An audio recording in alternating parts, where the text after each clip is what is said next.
Hey, welcome everybody. David Horsager, CEO of Trust Edge Leadership Institute. A little more informal day today. I am going to give some of you that are less aware of what we do out of Trust Edge Leadership Institute and our mission to develop trusted leaders and organizations around the world. I want to give just a couple minutes on our bias for trust and how it's the leading indicator. And then we are going to go into, I'm going to give kind of 5 trends I'm seeing in coaching and how that affects all of you, whether you're an executive coach or you're in learning and development of a big company. And then 5 essentials of coaching, what we're seeing coaches need in companies to champion real change, or executive and business coaches, what you need. And then I promised a demo of what we're doing to help serve you. And if it's worth it, if you're interested, we've got something amazing that comes alongside coaches inside of organizations or as executive coaches. So let's get started. Number 1, you know our bias. This goes back to my graduate work. I believe everything of value is built on trust. Hey, just pause for a second. Do we have any trust issues in the world today? I will argue everything's a trust issue. It's always a trust issue. Trust is the leading indicator always. And if you don't deal with trust, you're not dealing with the root cause or the real issue. That doesn't matter if you're a leader, a coach, or an organization. In our work on 6 continents, think about it. It's never a leadership issue at the core. The only reason I follow a leader is trust. It's not a sales issue. The only reason that I buy from someone is, unless it's a commodity, is trust. It's not a marketing issue. The only way to amplify marketing is trust. It's not a learning issue. The only way to increase learning in an environment is increase trust in that environment. Even many of you might have seen our trust and inclusion when Milton and I last week talked about the challenges of building trust in the midst of racism. Remember, it's not a diversity issue. That the biggest Harvard study would show that diversity on its own pits people against each other unless there's trust. Then we get the great value of diversity and inclusion and everything else. So here's where we are today. I wanted to mention Allison is on with us and several from the studio here, but any questions or comments, she'll get those to me. I see several comments and you can jump right in here. Hi, Therese and others that are jumping in. I'll get your responses. So will Allison. Love to hear questions along the way, but remember, I'm talking about trends in coaching that affect culture and organizational change and executive coaching. And then I'm going to talk about 5 essentials you need. And then we are going to look at a quick demo of what we're doing here to serve you if you're interested. So go ahead. We're going to be giving you several side assets along the way that can help you even drive trust deeper and extend it greater. That's what we're about, increasing trust in leaders and organizations, and we sure want to keep helping you do that. So, trust, if this one other thought here, because we are in challenging, interesting, wild times. Your greatest opportunity to increase trust, to build trust, is in crisis and recovery. Your best time to build trust is today. It always is, right? Your best time. But your fastest opportunity, you think of when George W. Bush was the most trusted, it was the week after 9/11. How we respond now, how we help our teams respond now, how we help our executives respond now, how we help our companies and even governments respond now. We're dealing with, police and trust challenges today, several this week with meetings with sheriffs and leaders and police chiefs. It doesn't matter where you are, if you don't deal with the trust issue, you're not going to deal with the real issue. So we define it this way. Trust is a confident belief in a person, a product, or an organization. And when you gain that, just a couple more minutes from the original research, this is what happens. Every time trust increases, this goes back to my original grad work almost 20 years ago, all these great output, morale, retention, productivity, innovation, they all go up. Cost, skepticism, problems, they all go down. So I just want to, remind us that trust is always the root cause and the real problem. Just a couple data points from our annual study. Not going to go into research very long, just 1 minute here. Last year's study, the number one reason people want to work for an organization, ahead of being paid more, ahead of more autonomy, ahead of a more fun work environment with a ping pong table, right? Number one reason was trusted leadership. So if you are whether you're driving culture in your organization or you're an executive coach walking alongside an executive, you've got to help them increase trust. When you help them there, you help them the most. One other data point I thought would be interesting for today, and that is last year's study, 92% of people would trust their senior leader more if they were more transparent about their mistakes. So we know there are many tensions in the complexity of trust. For example, transparency is trusted, but so is confidentiality. You know, some of your kids are so transparent on Facebook, I don't trust them for a second, right? So we have to help people increase trust, but for most of your executives, if they were more transparent about their mistakes, they would build more trust. So the first finding, a lack of trust is the biggest expense we have. The second finding, many of you know it, is the 8-pillar framework. The 8 pillars are the most trusted leaders and organizations of all time. That's not today's message, but we always come back to it. So in 1 minute, I'm going to show you all 8. Here they are. We trust the clear. People trust the clear. They mistrust or distrust the ambiguous. Number 2, we trust those that have intent or care beyond themselves. Number 3, we trust those that we trust character, but it's not everything, right? We trust those that also stay competent. This is what you as coaches and culture champions are helping your organizations and people do. Increase competency. This is why I might trust you to take my kids to the ball game, but not give me a root canal, because you've got to stay competent. Number 5 is commitment. We trust those that stay committed in the face of adversity. You think of Mandela, Martin Luther King, Gandhi, Jesus, or Joan of Arc, and you'll find someone that was trusted because they were committed to something beyond themselves. Number 6 is connection. We trust those that are willing to connect and collaborate. If I go into an organization and I see siloing, I will know that that is a counterforce of the 6th pillar. Number 7 is contribution. The number one word that came out of this research was results. We trust those that contribute results. And finally, we trust consistency. And I've said it before, we trust whatever you do. Consistently, I trust. If you're late all the time, I will in fact trust you to be late, right? So consistency is the only way to build a reputation on the individual side, and it is the only way to build a brand on the corporate side. So that is a quick overview. Allison's going to put in the show notes there for you, or the chat, maybe another link to the 8-pillar framework, maybe another link to some of the case for trust. But we always start there because we come back to trust and how it affects everything more than anything else. And if you don't deal with trust, you're not dealing with the real issue. So first half of the research found a lack of trust is the biggest expense. Second half of the research found these 8 pillars. And by the way, if you'd like it, and if you're already a certified, Trust Edge certified coach, you know this, but we just got triangulated revalidation of the 8-pillar framework as the core comprehensive way that trust is built in leaders and organizations around the world. So you have access to that research. You have access to our 2020 Outlook, or 29, for the last several years if you'd like that or need that, or reach out if you're not part of our coaching network on those research pieces. 5 trends that I'm noticing today. Let's talk about them because they're affecting you in coaching right now. First of all, let me just say this. Coaching is growing. In fact, coaching is outpacing consulting significantly, but it's changing in some ways. As an example, we're finding that coaches today can't just get by with trust the process.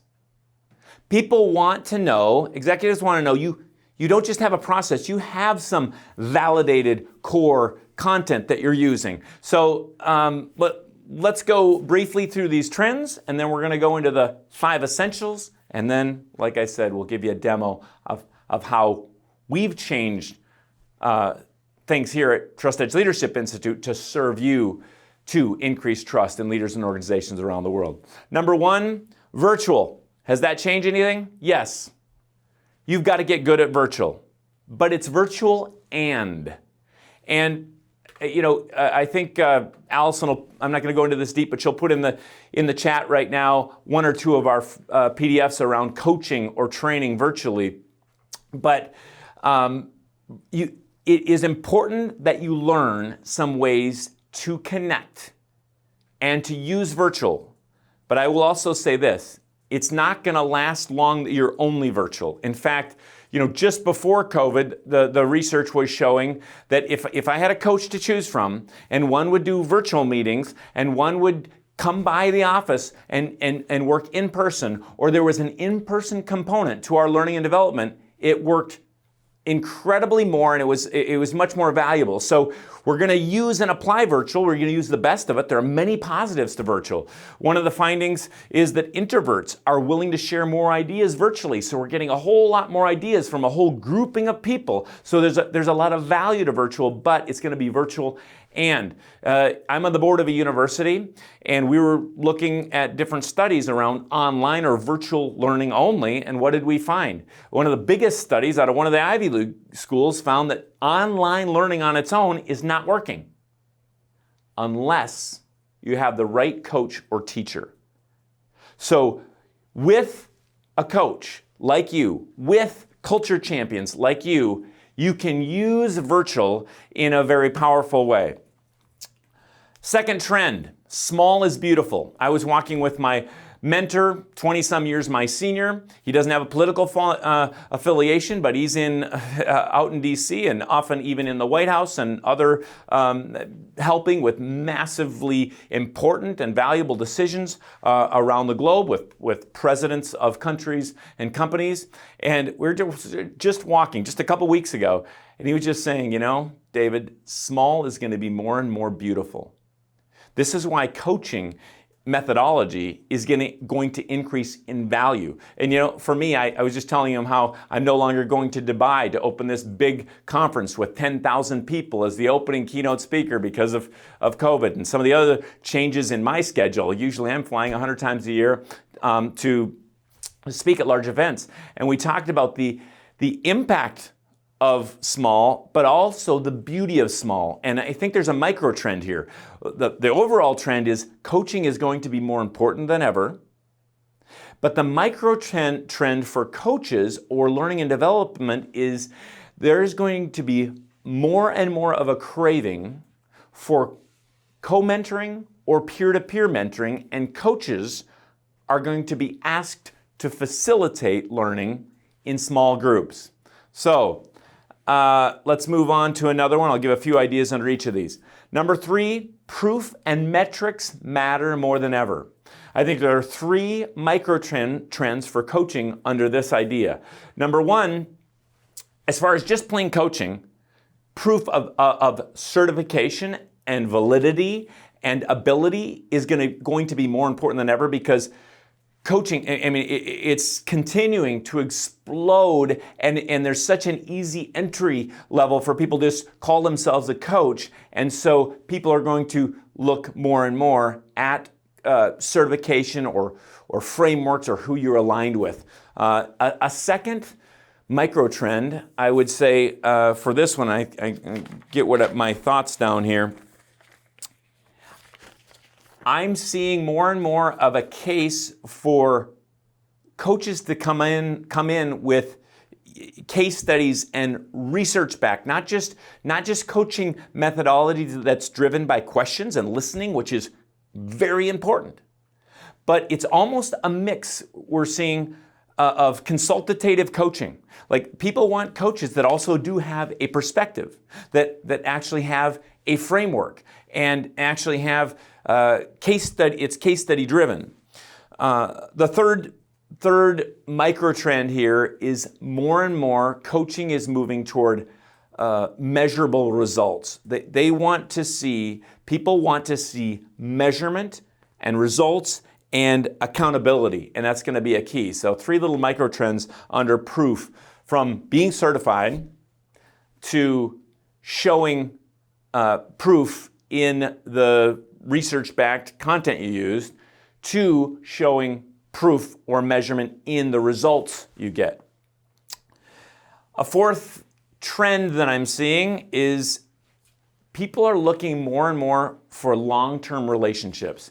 And as far as learning and development, we've seen this for a long time, but flavor of the month is out. People have seen the challenge and the problem with a flavor of the month strategy, a flavor of the month idea, and they want not just long-term, valuable way of doing things, of transforming the culture long-term, but they want a relationship with someone long-term. And that feeds into number 5, I should say, whole life coaching. I just started calling it this. It's just the way I think about it, but it's not just, even for executive coaching, I would say, people want to see, or even in training and development, people want to see how they fit in. How does their whole life fit in? If you're an executive coach, people are going to ask, executives are going to ask you questions about health and family and working from home. They're going to expect you to have connections for cultural competency today, for how to deal with racial tension today. You don't have to know everything, but you are going to be expected to be able to be a resource for whole life of executives or whole life in culture. And so, I'll do an example here really quick. I know we want to get this one thing. You've seen me, some of you have seen me teach, but to this end, I talk about how when leaders are healthy, it affects the whole organization, even the bottom line of the organization. So one little idea here that I teach often is seeds. Lisa and I were looking at what is it about people that actually don't just get motivated and excited about things, but they actually accomplish things, and they often come back and they check their seeds first. The S stands for sleep. Remember how we used to be so proud of not getting sleep? Oh yeah, I haven't slept. Oh yeah, I only slept 5 hours last night. I haven't slept for 7 weeks. We're proud of it, right? Turns out we need it. And not only our health, anger management, but our leadership is better when we get sleep. The exercise, movement. We need to create environments where we can move throughout the day. I'm not going to go in and be a marathoner like my wife, but we need to move more. Eat right.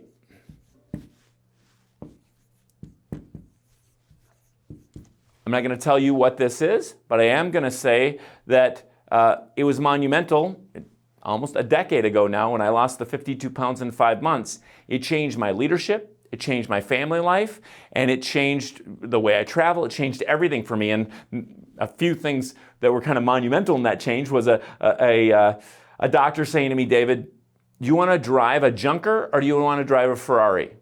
Because I put different gasoline, different fuel in that Ferrari. And if you want to drive a high-performance body, you've got to put different stuff in. And by the way, you can't outrun a cheeseburger.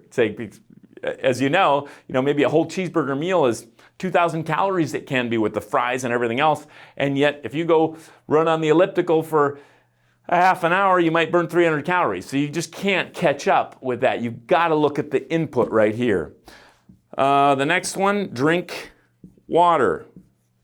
Almost everybody needs more of it, and most people are dehydrated to some degree at some point in the week. Finally, source of strength.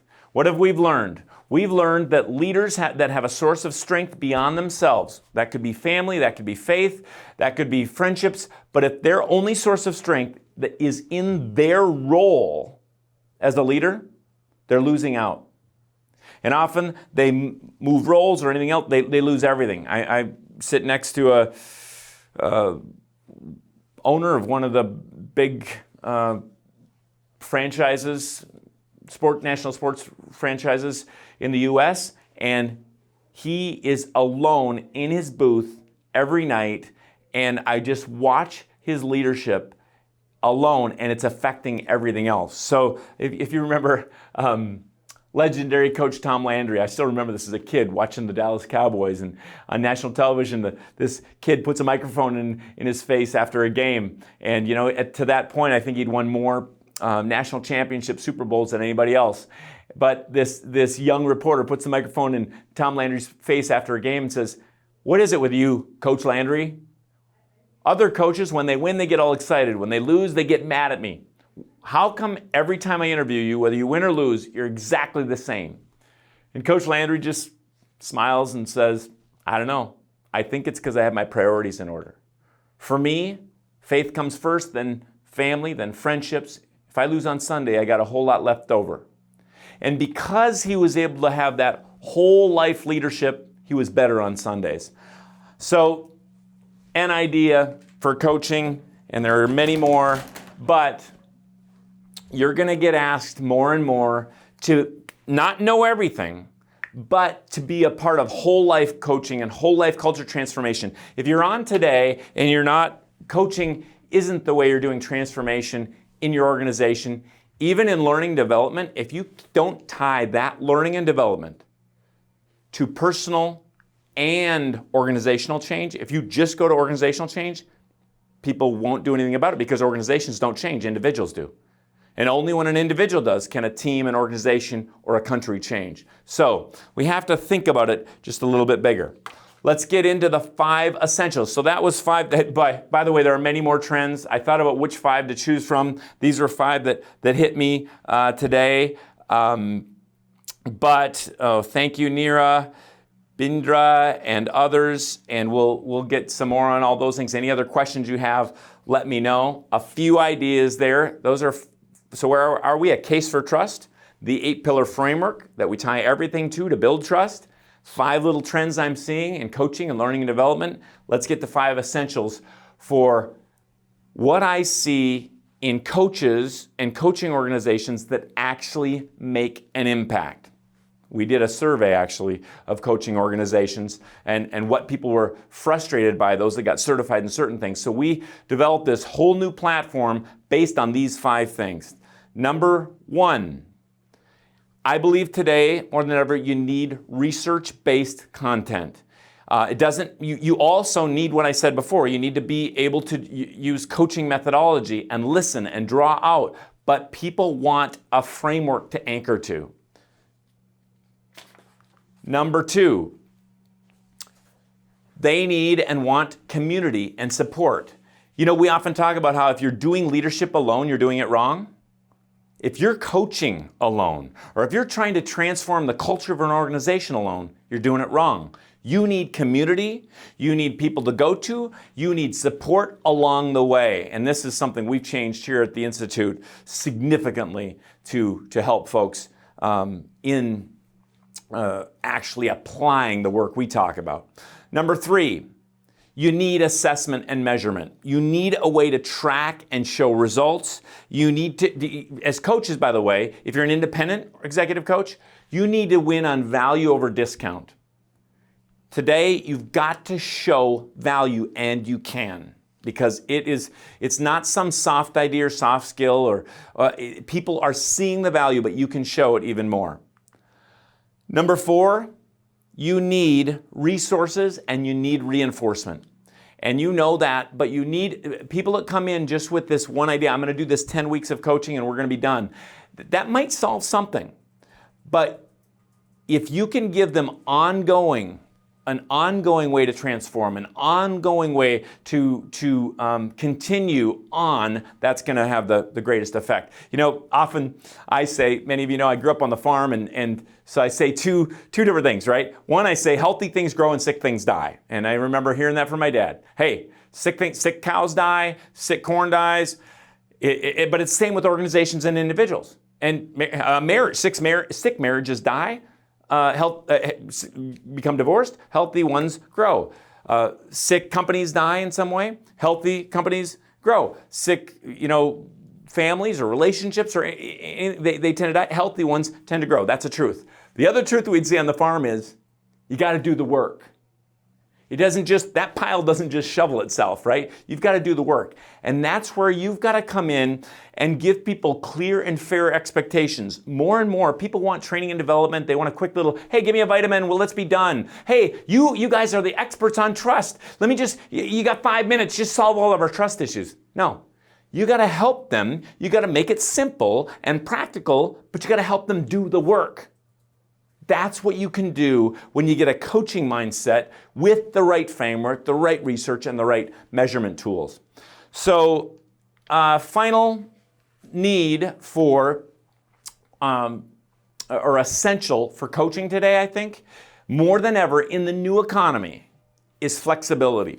It used to be, even the way we used to, certify facilitators. Here you go, do this, and you got 2 days training, and live training is still a really valuable way to get a common language throughout an organization.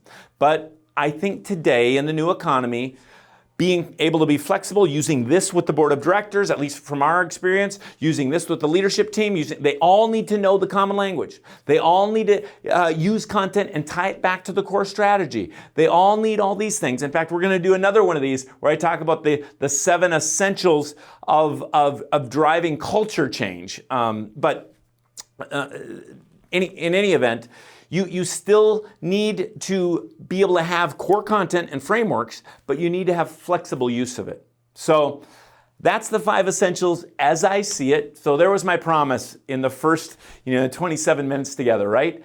A glimpse at the case for trust, an 8-pillar framework. There's so much more we can do on that if you're new to it, of course. Secondly, 5 little trends that I'm seeing in coaching. Thirdly, 5 essentials I think that you need to be equipped to be successful in a coaching environment or in culture change. Now, I promised that we would show you what we're going to do, and we are going to give you, just totally upfront, if you're done, that's fine, but I told you I would show you what we're doing, how we're supporting you, and I told you we would give you today a special opportunity here. So this new coaching platform that we've been building for a long time, we rolled it out in April, and people are already using, have used our content for the last 20 years, but in the way you're able to apply this flexibly and less expensively than ever before. I promised I would show that, so we're going to go into it. So Gabe, you can take me there. And whoops, I just jumped over for you. Thank you. And I also promised that those of you that are getting on here in the first short time would have a special offer today. If you'd like to go and see a deeper demo of it, we're happy to do that. And that's one thing I'm really proud of in our team, is that we are supporting people in this, I think, better than ever. Weekly calls with every certified coach around the world. We have them certified from Kyrgyzstan to Quebec and in Kenya and of course across the U.S. But we have a way, that was actually in one of our surveys to coaches and to learning and development communities, was they bought something, they got into something, but they didn't get the support and community they needed. So we're going to take a glimpse at the new platform that we've been using, and of course this content we've been using for a long time. So let's go ahead and take a look. Gabe, you can get me there. And here we are. So when you get in as a certified culture champion or a coach, you can see, because of this research, what we found is, here's what we need: these things. We need a way that people can not just go to a site and just get an online learning piece, not just get a course, not just get the assessments, but all of it working together to transform leaders and cultures. So in ours, of course, you get the community pieces right there, and you also, of course, have the weekly calls with our team and coaches around the world. But assessments, you can get right in there to assessments, and 3 of our 5 Trust Edge assessments are right there for you to use. It's kind of fun because it's unlimited use. You can use them across the whole organization, and it's not a per assessment price like some of the places that you might be working with. Let's actually look at assessments again. I want to show the team assessment. You can look at it, and for coaches, we show you exactly how to measure the results. So you can, and close gaps. And when you close a trust gap, you get better results. So we show you exactly how to apply this, and then you can have the team take the assessment again in 90 days and show gap closure. And this, don't get overwhelmed. We show you exactly how to use all of this. So the other assessment that you get is the trusted customer. You can actually apply this assessment, the 5 core questions that measure a customer's trust. You've got them right there, and this is, once again, measurable, trackable. You can close gaps. You can help your leadership team do it. It's really cool how we can do that. So if you go into courses, you can come into the courses and you can get certified Trust Edge coaching. You can also, all of your people, you can open up a significant part of the site for, and they can go into, as an example, the Trust Edge Masterclass, 72 videos or whatever, quizzes. You can, as a coach, you can say, I would like you or this group to go through the clarity pillar. You can have them do that. You can measure it, track it, just like everything else here. So you have also Trusted Teams. Trusted Teams is a way of putting our content out virtually around the world. We have people that you can lead this virtually, or you can lead this in Trust Conversations live. So that's courses. Let's jump to community. And we're just giving a glimpse, but you can have a free 30-minute demo on this and see exactly how to do it. In fact, I think what Gabe said, those that jump in a demo today, and maybe we can put that in the chat room, those that jump in a demo today get half off on the onboarding price of becoming a Trust Edge certified coach. And they also, the first 10, I think, get a free book of your choice, one of my books. So if you'd like to have a free demo, you can jump in, and Allison will put that right in the notes for you now. Let's jump into community here. 2 options.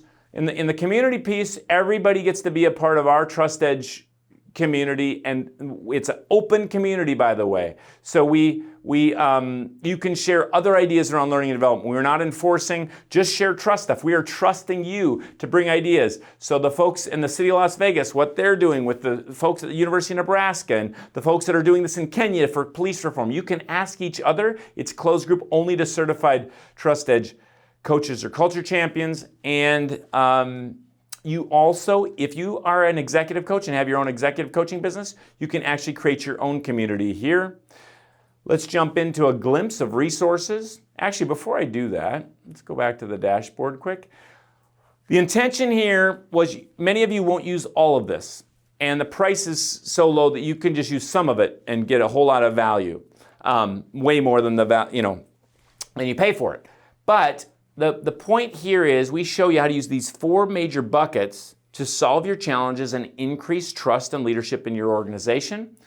And but there's a whole lot in each of these. So you can always reach out to us. We have a great team to take care of you and answer any question. So once your profile gets set up, you can that'll go away. How to add members is right there. You can add as many as you'd like to from your organization or those you serve. Where to start. If you need help, throughout the site, you'll see a whole lot of these demo videos. All right, let's take a look at the dashboard here. So you can see we've got... Okay.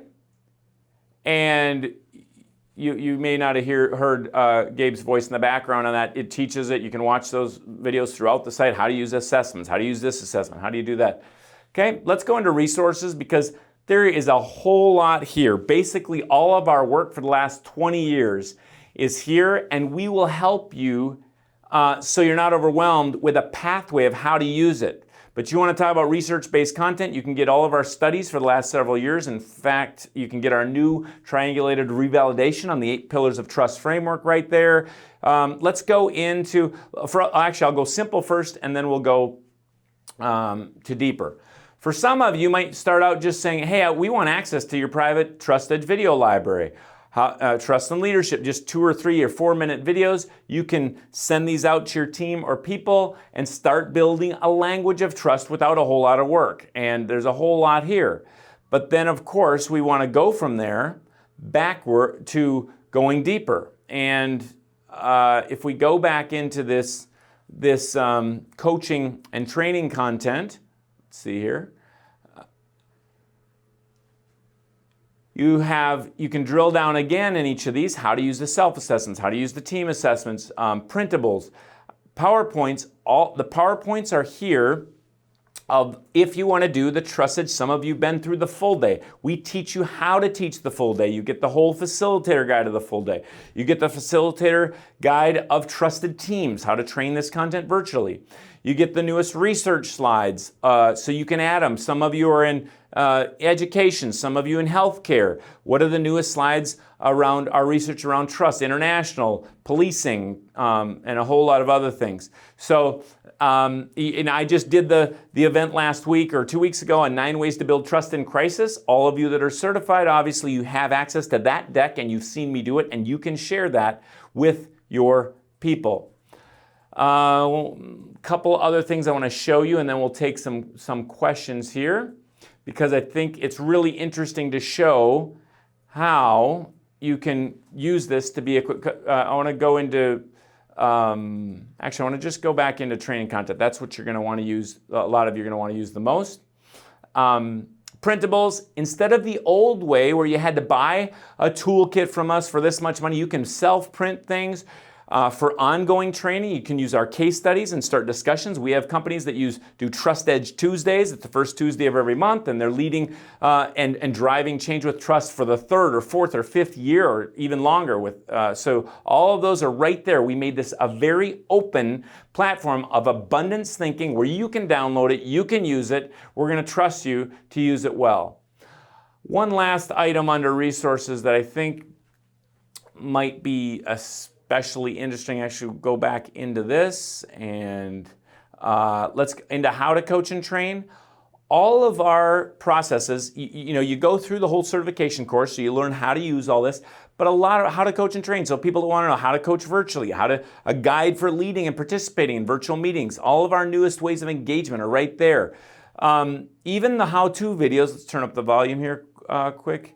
And I'll just jump ahead. You can see all of our tip videos on how to train. You can come right back to them and see those. If you need to use the restroom. So that is a glimpse and overview. Let me pause for a moment. Allison, do we have any questions there? So that gives a glimpse of our thinking, because we saw so many coaches and so many organizations that kind of they just had the online part, but it didn't really certify coaches. They just had the assessment portion. They just had or it was way too complicated or complex. So we train you exactly how to use this, and it's simple to use. You got the 4 main buckets. You've got a way that we keep in community with you and showing you. As an example, next week, we're doing a training on just how to use the customer assessment. Last week we did, the last 2 weeks we've done some content around how do you build trust in the midst of racial and ethnic tension. And because all we want to be about is increasing trust in leaders, organizations, and global governments. We believe we help people the most and solve the real problem when we do that. So, any key questions on the platform or on all the other work we're doing here at Trust Edge? That was my commitment today, was the case for trust and the 8-pillar framework, just always coming back to that. And then 5 key trends that I'm seeing and 5 essentials. And then our thinking, for many of you that have worked with us, why we created over the last year this platform so that we can serve you congruently in the way we believe, supporting you in the way you need it to deliver results. So I'll take another glance here at questions.